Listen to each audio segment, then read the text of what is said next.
ಇಂದಿನ ಮಕ್ಕಳು ಗುರುಗಳು ಏನನ್ನು ಹೇಳ್ತಾರೆ ಅಷ್ಟನ್ನು ಮಾತ್ರ ತಿಳ್ಕೊತಾರೆ, ಅದಕ್ಕಿಂತ ಹೆಚ್ಚು ತಿಳ್ಕೊಳೋದಕ್ಕೆ ಹೋಗೋದಿಲ್ಲ. ಅವ್ರು ಹೇಳಿದ್ದೇ ವೇದವಾಕ್ಯ ಅನ್ನೋ ರೀತಿಯಲ್ಲಿ ಇರುತ್ತೆ. ಆದರೆ ಹಾಗಲ್ಲ, ಇನ್ನೂ ಹೆಚ್ಚು ತಿಳ್ಕೊತಾ ಹೋಗಬೇಕು. ಅವರಿಗೆ ತಿಳ್ಕೊಳತಕ್ಕಂತಹ ದಾರಿಗಳು ತುಂಬಾ ಇರ್ತವೆ, ಆದರೆ ಅದನ್ನು ಅವ್ರು ಮಾಡೋದಕ್ಕೆ ಹೋಗೋದಿಲ್ಲ. ಹೀಗೆ ಒಬ್ಬರು ಗುರು ಶಿಷ್ಯರು ಇರ್ತಾರೆ. ಗುರುಗಳಿಗೆ ತುಂಬ ಏಜ್ ಆಗಿರುತ್ತೆ, ಇನ್ನೇನು ಸತ್ತೋಗ್ತಾರೆ ಅಂತಕ್ಕಂಥ ಒಂದು ಸಂದರ್ಭ ಬರ್ತಾ ಇರುತ್ತೆ ಅವರಿಗೆ. ಸರಿ, ಶಿಷ್ಯರು ಏನು ಮಾಡ್ತಾರೆ, ಗುರುಗಳೇ ನೀವು ಸತ್ತೋದ್ಮೇಲೆ ನಮಗೆ ಯಾರು ಇದು ವಿದ್ಯಾದಾನ ಮಾಡತಕ್ಕಂಥವ್ರು ಅಂತ ಹೇಳ್ಬಿಟ್ಟು ಕೇಳ್ಕೊತಾರೆ.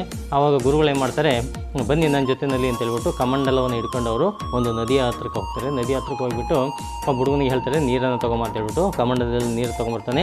ಎಲ್ಲರಿಗೂ ಕೂಡ ಸ್ವಲ್ಪ ಕೊಡ್ತಾರೆ. ಇವರೇನು ಮಾಡ್ತಾರೆ, ತೀರ್ಥ ಅಂತ ಹೇಳ್ಬಿಟ್ಟು ಅದನ್ನು ಹಾಗೆ ಕುಡಿತಾರೆ. ಮತ್ತು ಇನ್ನೊಬ್ಬನ ಕಲಿಸ್ತಾರೆ, ಮತ್ತೆ ತರಿಸ್ತಾರೆ. ಹಾಗೆ ಒಂದು 2-3 ಸಲ ಮಾಡ್ತಾರೆ. ಅವಾಗ ಗುರುಗಳು ಹೇಳ್ತಾರೆ, ಇದರಿಂದ ಏನು ನಿಮಗೆ ಅರ್ಥ ಆಯಿತು ಅಂತ ಹೇಳ್ಬಿಟ್ಟು. ಗುರುಗಳಿಗೆ ಅರ್ಥ ಆಗಲಿಲ್ಲ ಅಂತಂದಾಗ, ನೋಡಿ ನಾನು ಕಮಂಡಲದಲ್ಲಿ ನೀರು ತೊಗೊಂಡು ನಿಮ್ಗೆ ಕೊಟ್ಟನೆಲ್ಲ, ಅದು ನಾನು ಕೊಟ್ಟಂತಹ ವಿದ್ಯೆ. ಆದರೆ ನಾನೀಗ ಇರೋದಿಲ್ಲ, ನಾನು ಸತ್ತು ಹೋಗ್ತೀನಿ. ಆದರೆ ನಿಮಗೆ ನದಿನೇ ಇದೆ ಮುಂದೆ, ನದಿನೇ ಹರಿತಾ ಇರಬೇಕಾದ್ರೆ ನೀವು ಎಷ್ಟು ಬೇಕೋ ಅಷ್ಟು ಕುಡಿಬಹುದು ಅಂತ ಹೇಳ್ಬಿಟ್ಟು ಹೇಳ್ತಾರೆ.